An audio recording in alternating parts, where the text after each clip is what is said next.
संकेत लाइव। दोस्तों, आज हम बात करेंगे 2026 के 5 राज्यों के विधानसभा चुनाव के नतीजों की, जिसने देश की राजनीति को पूरी तरह बदल दिया है। क्योंकि इस बार न सिर्फ सरकारें बदली, बल्कि कई राज्यों में दशकों पुराने राजनीतिक समीकरण भी टूट गए हैं। और सबसे बड़ा राजनीतिक भूकंप देखने को मिला पश्चिम बंगाल में, जहां भारतीय जनता पार्टी ने इतिहास रचते हुए पहली बार सत्ता हासिल कर ली है और ऑल इंडिया तृणमूल कांग्रेस को करारी हार का सामना करना पड़ा।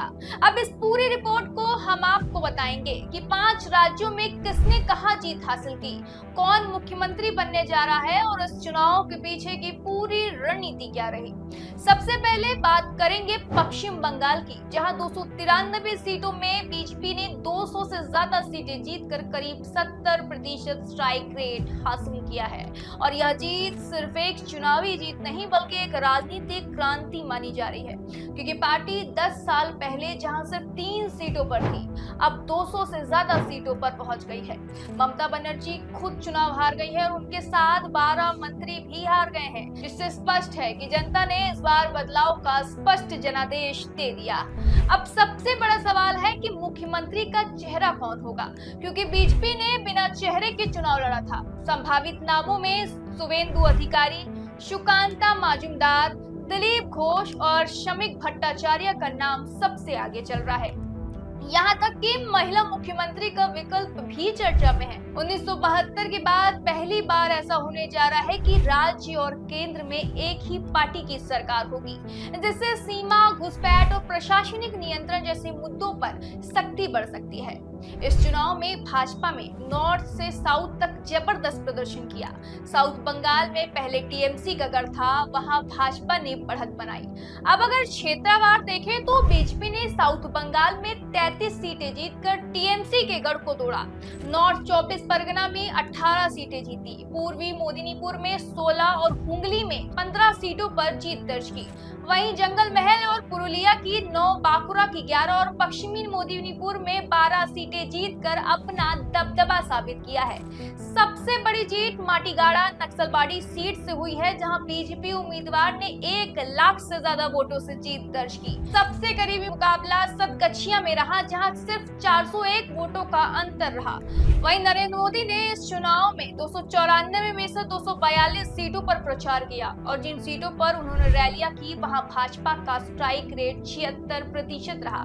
वहीं अमित शाह ने करीब 15 दिन बंगाल में रहकर बूथ लेवल मैनेजमेंट किया और पन्ना प्रमुख जैसी रणनीति लागू की। एसआईआर के तहत करीब 51 लाख वोटर लिस्ट से हटाए गए, जिसमें अनुपात के हिसाब से मुस्लिम वोट ज्यादा प्रभावित हुए, जिससे कई सीटों पर समीकरण बदल गए और भाजपा को फायदा मिला। इस चुनाव में औसलग्राम सीट से भाजपा उम्मीदवार कालिता मांझी की जीत भी चर्चा में रही, जो कभी घरों में काम करती थी वही विधायक बनी। यह सामाजिक बदलाव का भी संकेत है। अब बात करते हैं तमिलनाडु की, जहां सबसे बड़ा सरप्राइज देखने को मिला, क्योंकि जहां 59 साल बाद पहली बार डीएमके और एआईएडीएमके के बाहर कोई सरकार बन रही है और थलापति विजय की पार्टी टीवीके ने 108 सीटें जीतकर सबसे बड़ी पार्टी बनकर उभरी है। डीएमके 59 सीटों पर सिमट गई और एआईएडीएमके 47 सीटों पर रह गई है।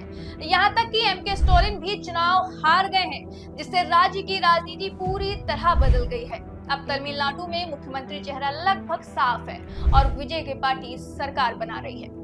अब चलते हैं असम की ओर, जहां बीजेपी ने लगातार तीसरी बार सत्ता में वापसी कर ली है और हेमंत बिश्व शर्मा के नेतृत्व में बीजेपी ने 82 सीटें जीतकर बहुमत में काफी आगे निकल गई। और खास बात यह है कि इस बार कोई भी मंत्री चुनाव नहीं हारा, जो अपने आप में एक रिकॉर्ड है। अपर असम और बराक वैली में भी बीजेपी ने क्लीन स्वीप किया और ट्राइबल क्षेत्रों में भी एनडीए का दबदबा बना रहा।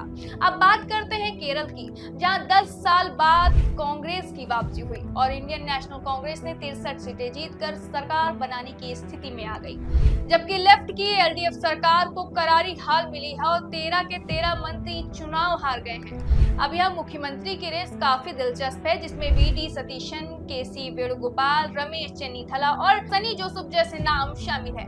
अब बात करते हैं पुडुचेरी की, जहां एन रंगासामी एक बार फिर मुख्यमंत्री बनने जा रहे हैं। उनकी पार्टी AINRC ने 12 सीटें जीतकर सबसे ज्यादा स्ट्राइक रेट हासिल किया है और बीजेपी को भी 4 सीटें मिली हैं, जिससे NDA की स्थिति मजबूत हुई है।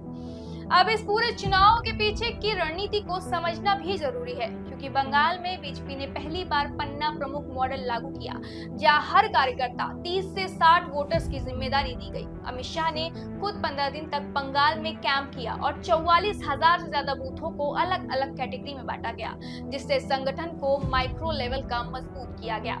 वहीं वोटर लिस्ट से नाम कटने और वोट शेयर के अंतर जैसे मुद्दों ने भी चुनावी नतीजों को प्रभावित किया।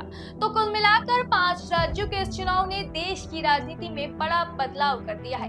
बंगाल में सत्ता परिवर्तन, तमिलनाडु में नया राजनीतिक अध्याय और असम में बीजेपी की मजबूत वापसी, केरल में कांग्रेस की वापसी और पुडुचेरी में NDA की पकड़ मजबूत हुई है। ये सभी संकेत देते हैं कि देश की राजनीति अब नए दौर में प्रवेश कर चुकी है। तो दोस्तों, आप क्या सोचते हैं? क्या यह बदलाव 2029 की राजनीति की दिशा तय करेगा, या बंगाल में बीजेपी की सरकार लंबे समय तक टिकेगी? और क्या दक्षिण भारत में राजनीति पूरी तरह बदल जाएगी? अपनी राय कमेंट में जरूर बताएं और ऐसे ही गहराई वाली खबरों के लिए जुड़े रहिए द संकेत लाइव के साथ।